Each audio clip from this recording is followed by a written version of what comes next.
Welcome to Georgia Power 2018, our first show of the season, and we're coming to you today, perhaps for the rest of the series this year, we're coming to you from the campus of Clark Atlanta University in a mass media arts class that I happen to lead here.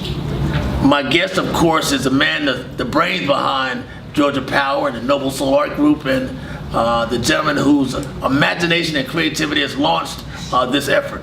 His name is Okeeba Jubalo. How are you? How Welcome, you doing, brother. sir? Nice to see you. All right, Now I call him a young blood, but because he's young and dynamic, I ain't gonna tell you what he calls me. That's the OG right there. But Okeeba, you involved in so many different things. We're just talking to students about your magazine, the Wolf Pack. We'll get to that. But most recently, you're involved with the art show as an artist and curator called "If Not Now, When." Yes, sir. What is that about, and why did it cause so much controversy? It's primarily saying when we look at all of the technology that we have in 2018, all of the resources, we have this actor making $20 million a movie, we have all of what we need. You know what I mean? So my thing is, if not now, when? When do we take control of our resources? You know what I'm saying? When do we take control of our creativity? And using the Black Panther as an example, that movie's up to what, 700 million? Took 200 million to make it, and all the black money that's in Hollywood, nobody would fund that movie to be made. You know what I mean? So my thing is, if not now, when? So that's what the art show was about, and saying taking a stand and also looking at just the gaps in Atlanta's black art scene. You know what I'm saying? We look at the National Black Arts Festival, we look at the city of Atlanta, we look at Atlanta has a terrible black art market. Why is that when this is supposed to be the black city? But you have a wealth of black artists. You had 7 of them featured in your show, right? Yeah. And some of the top artists that the city never gets behind because it's all that political game. You know what I mean? They pull Radcliffe Bailey and maybe Fahamu, and I got love for these brothers, but Atlanta's much bigger than those two. So they just take the safety. It's like the scarecrow. You know what I'm saying? You pull them out the closet, prop them up, and then you roll with that. Where the work is supposed to be diverse. It's supposed to really speak to the audience and even like the next generation, showing them what this stuff looks like in real time instead of playing around with it. Is this supposed to be safe art that you put in hotel rooms, or is it supposed to be edgy, controversial art that speaks to you and resonates with you in some way? I think if it's black art, it's supposed to grab you by the neck and snatch you out your car. That's what black art is supposed to do. But unfortunately, it's become one of these things where it's hotel art. You know what I'm saying? It's Pablo. That's all. You know, it's just wallpaper, a majority of it. You know what I'm saying? So there's some talented artists, and I'm not saying everybody has to come from the same place, but if we look at some of the top artists who have been propped up in certain places, they've been propped up by the establishment to misrepresent black art. Now, your art is somewhat jarring. It's not safe. It's not wallpaper, but you still sell. Yeah. I mean, I put my relationships together, and then I still appeal to that real collective who wants that bite, wants that line, wants that thing that's not passive. You know what I'm saying? Our experience isn't passive in America. You know what I'm saying? We've been pacified. But getting shot in the street, ain't nothing passive about that. Being unemployed more than the white guy next to me, ain't nothing passive about that. We did a TV story for the Maynard Report talking about your art show, the opening of the art show. Right. Some of our students were there. In it, I reported that you suggested that you want to replace the National Black Arts Festival. That caused some controversy. It caused a stir even amongst your fellow artists. Yeah. To the point where they asked me to take that out. Right, because they were panicking because they don't want to burn any bridges. You know what I'm saying? Where the reality of it, the National Black Arts Festival is a figment of somebody's imagination right now. It's not even valid. You know what I mean? So when they say, oh, Okeeba, you're going to have us get blackballed. Blackballed from what? Ain't nothing going on. And it hasn't been going on for 20 plus years. So I don't have a problem with the idea. I have a problem with the leadership and the execution. You've got some pushback though, have you not? Oh yeah, I've been getting pushback for decades. You know what I mean? Because this has always been my agenda. I believe that fine artists should get paid to display their work. They don't believe that. They'll charge you to display your work. If you're singing, you don't tell Jay-Z, hey, I need you to come pay me to perform on stage. The chicken getting paid for, the wine getting paid for, but I have to hang all this work for free? Why then split your 50-50? Is that it? Is that the way black artists have to do it? Yes, 50-50, and in no other industry. It doesn't work like that in any other industry, where it's a 50% cut. You're fighting against that? Yes, I said we need a union. We need to be organized. You know what I'm saying? Artists need to stop thinking as artists and really focus on being businessmen and businesswomen. Now, art is one of your many entrepreneurial efforts. Is that your top one? Is that what you like the best? You play music, but you also publish a magazine. Yeah. Some say magazines are on their way out. I mean, the printed word, many of my students here don't read newspapers or magazines. Right. But you made a profit over doing a magazine. A magazine I'm proud of you to cover of, by the way. That's what this is right here. But that's a Clark Atlanta University's special edition. Yes, sir. You're doing magazines now based on colleges, like HBCUs. Yeah, and the reason why I'm doing it is because it's way more beneficial to work with the youth. Because unfortunately, once you get past a certain age, you have a mouthful of no's and a mouthful I can't do this, a mouthful I won't do this.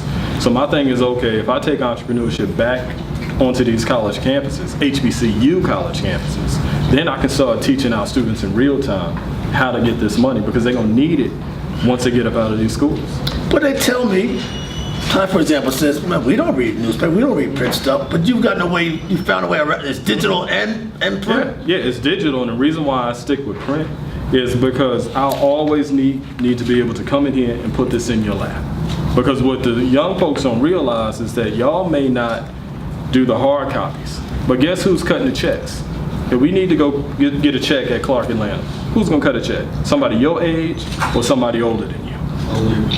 Older. So if somebody's older and we walk in there for a meeting and I put this on his or her desk, does that sound better than, hey, go on your computer and put ybemag.com? Which one is going to work out for you? Right? You know what I mean? So we have to do a mix of both. And that's where we are now, this generational thing, but this whole digital world, there's still, you have to grab something from the past. You have to. Something from my era. It has to go along with what you're doing. You have to, because if you don't combine the two, you're going to miss out on way too much. You know what I mean? And even if we fast forward into 50 years from now, you'll always need something tangible.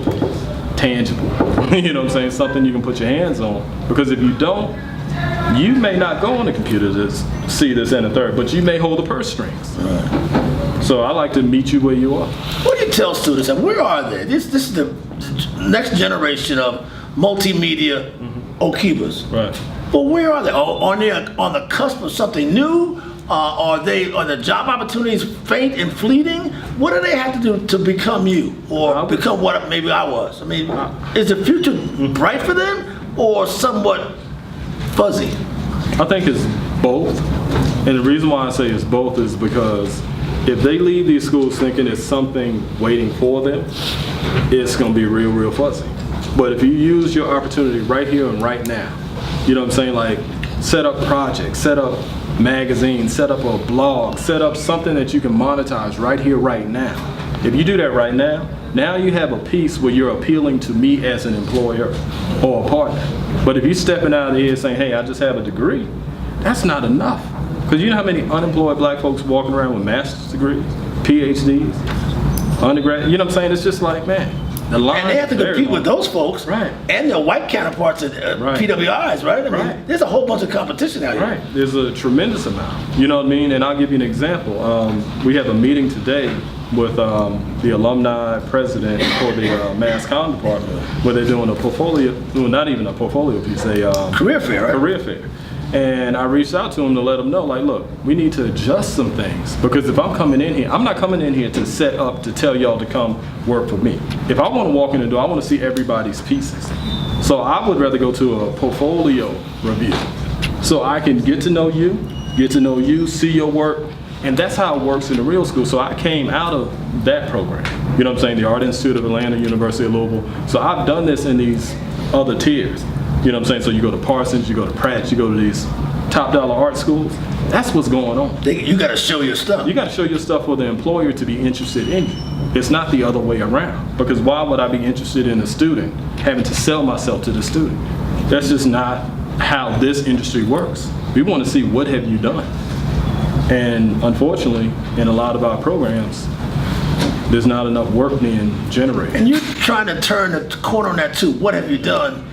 You've instituted for these youngsters and others across Clark Atlanta University, mass media art students, the Wolfpack? Yeah. Huh? The Wolfpack. What does that mean, man? That's primarily teaching y'all how to hunt in real time. You know what I mean? So I need for y'all to know how to get it, know how to do it, and be willing to learn. So the second you say, okay, they say, okay, what have you done? Any of these interns, they can pull this out and be like, boom, this is what I've done. And then I'm gonna get on the phone and be like, yep, that's what she did. You know what I mean? So that puts you ahead of time for everybody. Because even if you're coming out of some of these top mass comm departments, if you don't have something in the professional world to say, I did this, it's going to be a hard road. Why do you care to even talk to them? You're fairly successful as an artist, musician, publisher. I mean, you've got it all already. Why deal with these? Because this is tomorrow. You know what I'm saying? This is it. I have 2 daughters under y'all. You know what I'm saying? 17 and 15. I got a niece that's 6. So my thing is, has always been my big problem with our elders, is that we get to a certain place, we kick the ladder back, and we pretend like we don't know what the hell going on. You know what I'm saying? I hate that. Don't want nobody to follow you. Yeah, nobody, I'm gonna burn it. You know what I'm saying? Y'all seen how many of y'all seen Black Panther? And when he burned all the, whatchamacallits? You know what I'm saying? That's what this is when y'all get outside. Once we get to a certain level, we'll burn all of the heart-shaped fruit, whatever the name of it is, and then we'll pretend like we get amnesia. So my thing is, I would rather show y'all in real time how to get this, so y'all can get there. Ladies and gentlemen, Okeeba Jubalo, a creative force, a dynamo in the multimedia entrepreneurship business. He's a friend, but he's also a friend of these young students who will lead the way. This is Maynard Eaton on the campus of Clark Atlanta University. This has been Georgia Power.